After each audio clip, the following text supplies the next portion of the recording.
이런 양같이 내가 방황하오니 주의 종을 찾으소서.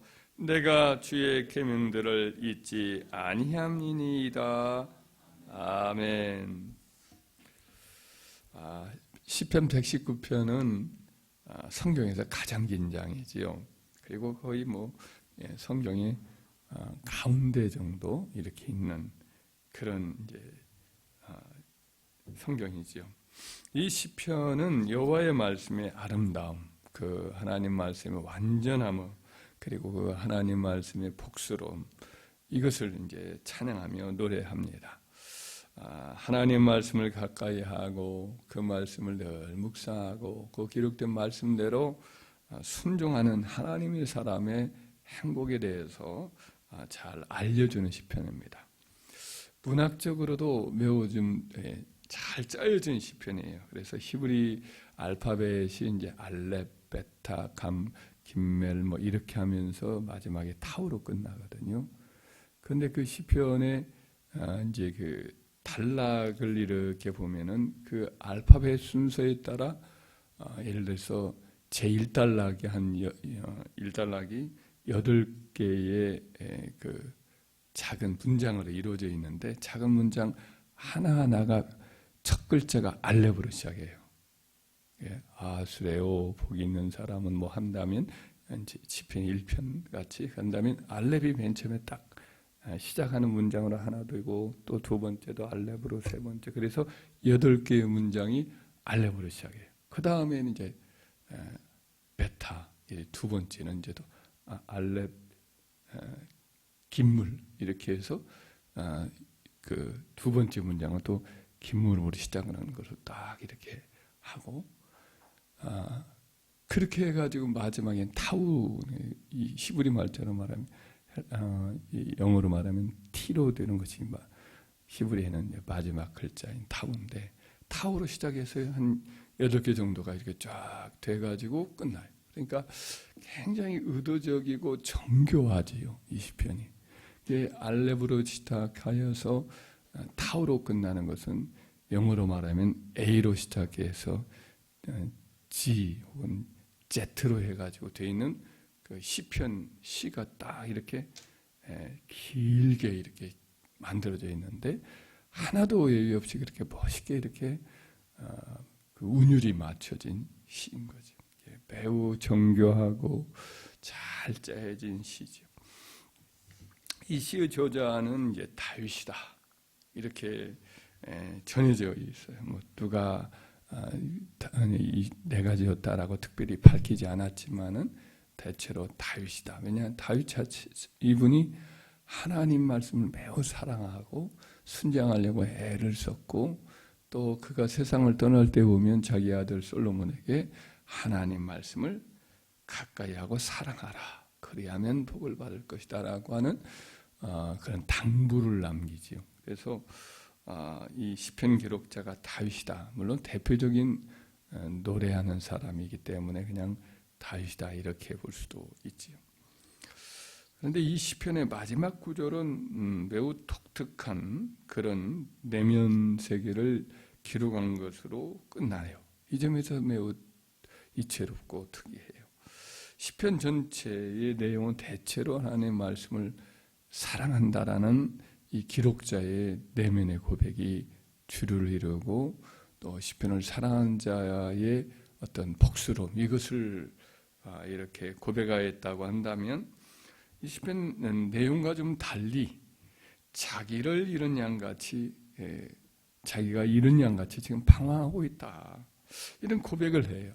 그러면서 하나님께 주의 종을 찾아달라고, 잃은 양인 자기를 목자이신 하나님, 이렇게 잃어버리지 아니하고 당신의 손으로 찾아달라고 고백을 하고 있는 것을 보게 됩니다. 마치 우리가 시편을 계속 119편을 읽어나갈 때는 자기가 절대로 길을 잃어버릴 사람 같지가 않아요. 하나님의 말씀을 붙들고 살아가니까. 그래서 그렇게 다들 생각하고 있을 터인데, 정작 본인은 시편 마지막에 뜻밖의 자기를 길 잃은 양처럼 자기가 유리방황하고 있다, 자기를 붙들어 달라고 간청하고 있는 것이니, 참 마지막 고백은 좀 여운이 길게 남는 그런 고백이지요. 그래서 이 뜻밖의 터져나온 시편의 개인적인 마지막 고백으로 인해서 우리가 좀 당황하지요. 왜 이 저자는 마지막을 이렇게 끝냈을까?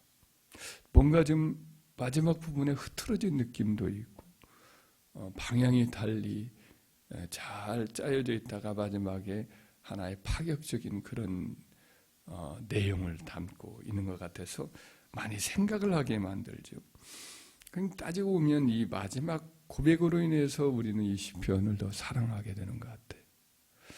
이 마지막 고백을 인하여서 이 시편이 나와 떨어져 있는 어떤 높은 경지에 있는 사람만이 아니라 살아있는 현실 세계 속의 하나님의 백성의 모습으로 나도 거기 가운데 한 사람으로 이렇게 우리를 끌어들이는 그런 어떤 고백인 것 같습니다. 왜냐하면 우리도 이렇게 사랑하는 하나님의 사람일지라도, 하나님을 사랑하는 사람일지라도 현실적으로 길을 잃을 때가 있기 때문에 그렇습니다. 하나님으로부터 멀리 떨어져 있는 것 같고 하나님의 은혜를 때로는 잃어버린 방황한 그런 영혼으로 우리 자신도 자기를 발견할 때가 있는 거죠. 심리적으로 목자로부터 멀리 떠나서 방황하고 있는 양처럼 우리도 외롭고 슬프고 두려운 캄캄한 절박한 상황을 만날 수 있기 때문이죠. 아무리 하나님을 사랑하고 하나님 말씀을 가까이 하고 있지만은 현실은 때로 우리가 척박하고 외롭고 우리를 애워싸고 있는 우리를 미워하는 어떤 원수들, 영적인 원수, 현실의 원수들이 우리를 넘어뜨리려는 기회를 엿보고 우리 앞에서는 아첨하지만 뒤에서는 조롱하는 그런 일을 맞이할 수 있기 때문에 그렇죠. 그런 일을 당할 때 우리는 이 시편 기자처럼 자기를 목자로부터 떨어진 방황하는 이런 양처럼 느낌인데 그것은 혼자만이 겪는 내적 혼란이 아니라 믿음의 선배들도 이런 일을 겪었고 이런 신앙의 영적 싸움을 싸웠구나라는 것을 느끼면서 믿음의 선배들과 나도 동일한 연단 가운데 있구나라는 것을 깨닫게 되는 줄 믿습니다.